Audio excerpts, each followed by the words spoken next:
Introductory Lecture Part 2. You've already participated in Part 1. Part 3 will follow this lecture, so that will make the whole complete by looking at Part 1, Part 2, and Part 3. Part 2. We turn to the basics of the class, what to prepare for, how to prepare, what to anticipate.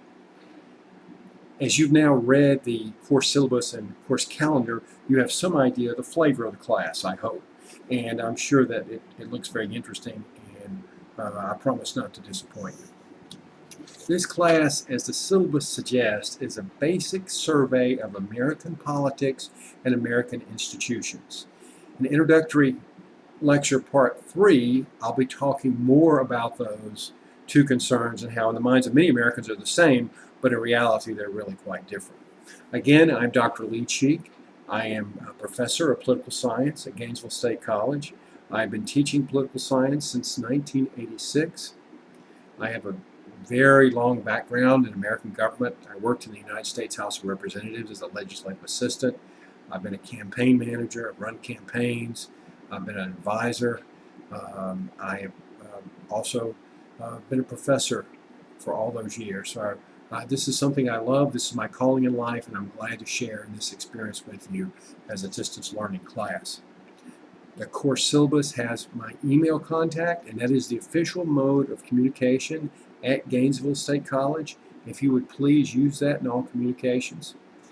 Also keep in mind that as a distance learning class, and I am going to reiterate this several times throughout the course, unlike a traditional class, the burden on the student and the professor is more on the front end versus the back end of a class.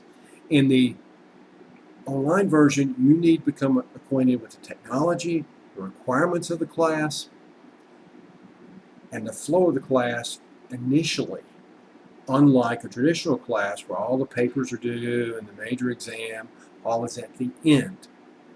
So please keep that in mind, and I would recommend beginning this class as early as you can.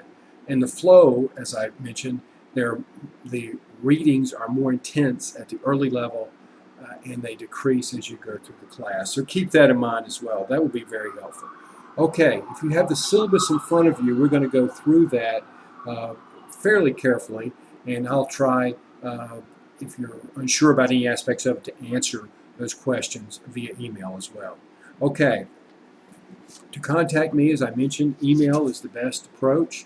I recommend that email. I'll be keeping virtual office hours from 8 to 9 every morning. This class meets every day. There are a series of lectures and readings and assignments for every single day. The class will begin on the 2nd of June.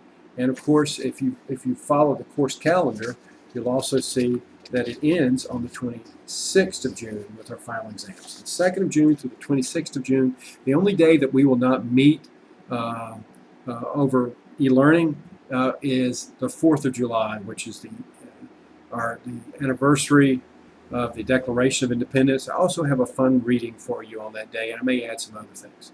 Keep in mind also that the course calendar and the course syllabus are sort of the plan. I leave open the opportunity to add additional assignments as potentially to remove other assignments. And we'll talk about that. Mainly, from time to time, I'll add something dealing more with current, immediate political issues that will be of interest to both of us. Okay, so you have my email address. If you're interested in my background, the kind of work I've done, the kind of books I published, let me recommend my personal website. That's www.drleecheek.com, drleecheek.com. There's more information there you'd never want to know, but about me, that is, not about important political issues, because there's a lot of information available about those concerns, and they constantly change. But if you want more information about me, that's a good introduction to my background and my books. Okay, we have essentially 3 textbooks for the class. The first textbook is James Q. Wilson's American Government. This is the fundamental text for the class. You should have already acquired this text. This is the 2012 edition. If you have an earlier edition, 2010, that's probably okay, but 2012 is the most recent, and that's the one that I'm holding you responsible for. All readings from Wilson are from this textbook. James Q. Wilson is one of the most astute observers of American politics of the 20th and early 21st centuries. James Wilson just passed away a few months ago. He taught at Harvard, at Pepperdine University in California, and at UCLA. Wilson, while he was at Harvard, became one of America's most prominent political scientists. He directed about 40 dissertations in American government. If it has something to do with American government, Wilson is an expert about that topic. A brilliant political scientist, and his textbook I've tried to pick as reasonably cost textbook as possible. The second text, where most of our primary readings will come from, is from McClellan's Liberty, Order, and Justice. This book is available from the GSC bookstore in a paper version. This is the cloth-bound hardback version, and it is a great wealth of information. It's a kind of book that is a great tool for understanding American politics, American society. There are a lot of wonderful primary texts, as I mentioned, for you to use.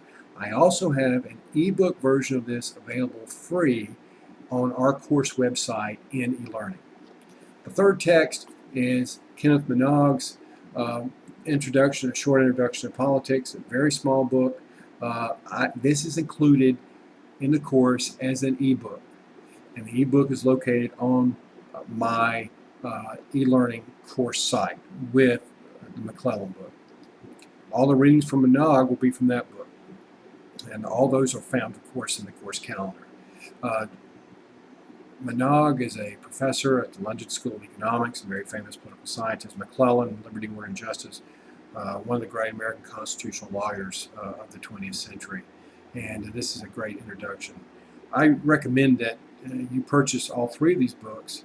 And if you only can purchase one, of course, it's more advantageous to purchase Wilson, because Wilson is not provided as an ebook on our course website. The syllabus gives you quite an introduction to the course, what you should expect from the course. I encourage you to read that. I'm not going to go over all of that at this moment. That's really for you to explore and to experience. Also, there's an academic calendar. It tells you that we are indeed beginning on the 2nd and ending on the 26th. Please keep in mind that as an e-learning course, there is an assignment for every single day. The course calendar gives that to you in very explicit terms. Please follow that. Please do the reading for every day. You can read ahead a little bit. You can also catch up if you're behind, but that will be increasingly difficult. Follow the pace of a course as if it were a traditional course. We will have 4 tests, so to speak. We will have 3 regular tests and an optional final exam on July 26th. So please keep that in mind. All the courses, all the lectures, all the course materials will be delivered via e-learning. You need to match the assignments, the readings, everything for the day with what you're actually doing that day. This course also meets the Georgia legislative requirement for knowledge of American and Georgia politics, and so that's another feather in your proverbial academic cap.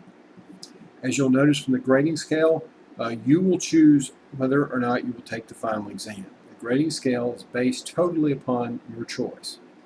Let's talk about the assignments of this course, what I, as the professor, expect of you, the student. You have daily assignments in the course calendar. It's very important to follow those each day, fill those each day. The withdrawal policy of Gainesville State College is listed publicly, and I urge you to follow that. I cannot make any allowances beyond what the official college policy is. Again, the 3 exams with the final exam make 4 exam possibilities. Some of you will select not to take the final exam. You'll be happy with your grade before that point. Another key component or requirement of the class is the daily journal entry. Every morning between 8 and 9, during those virtual office hours that I talked about, I'll send you the assignment for the day, even though it's already in the course calendar, and you already know that, as well as a question for you to reflect on based upon that day's readings. You'll have 24 hours to send a response. That response will only go to me, so you can say whatever you'd like. The requirement for that, as you'll see from the course syllabus, is to, within 24 hours, make a 250-word reflective response on the readings, which will be based upon the question that you will receive that morning via e-learning. And send that, and then I will grade that. That'll be a daily assignment. So we have daily readings, as well as a daily journal entry that I will be giving you. So please prepare for that and sort of make a discipline of the readings, the lectures every day, and the daily journal entry, which you will send to me, and I will give you an invitation to do that via e-learning. There are a number of other pieces of supplemental information that you can look at, and you can see those in the syllabus. Let's turn to the course calendar, which will be very, very valuable to you. What I recommend you do is run off the course calendar, keep it in your notebook, pin it to your bulletin board, keep the electronic copy on your iPhone, whatever works for you. It will work for me as well. We'll begin on the 2nd with an introduction to the course, look at sources of politics and the nature of government. On each day, there is a specific folder in e-learning with lectures, with readings, and you'll also receive your daily journal question each day. It's important for you to become comfortable with e-learning and go to those file folders in e-learning, and you'll see that kind of background. There's a lecture. All lectures aren't the same. All readings aren't the same. All daily journals requirements aren't the same. In a few cases, they're purely audio lectures and not video lectures, so be prepared for that as you begin this class. We'll then move to look at citizenship, patriotism, and nationalism, role religion plays in politics. Then July 4th, Independence Day. Then the 5th of July, we'll look at theories of the state or government, the modern state, how it's organized. And then the 6th of July, we'll begin to look at the constitutional foundations of this American Republic. And on the 9th, the 10th, the 11th of July, we'll continue to look at aspects of that Constitution and American political culture. On the 12th, we'll look at public opinion. 13th, interest groups. Monday, the 16th, political parties and voting in elections. And then on the 17th, 18th, and 19th, and 20th, we'll look at the Congress and the presidency. And then we will, on the 23rd, look at bureaucracy and judicial power. 24th, again, judicial power, international law. 25th, civil rights, civil liberties, domestic policy, foreign policy, and a number of other issues. Keep in mind that there is a daily reading assignment, daily lectures from which you need to take notes from to prepare and to better equip yourself. The readings and the journal assignments and the lectures all may take a different angle at the same topic. That's to encourage your deeper understanding. So there's a daily journal assignment which will be graded. There's a possibility of 4 exams. The first 3 exams take place on Fridays in a row, beginning this Friday, and the last takes place on the 26th of July. Ladies and gentlemen, that's basically the requirements for the class. I look forward to this exciting adventure together. Now, please take the opportunity to view and to take notes and to indulge yourself with the introductory lecture, part 3.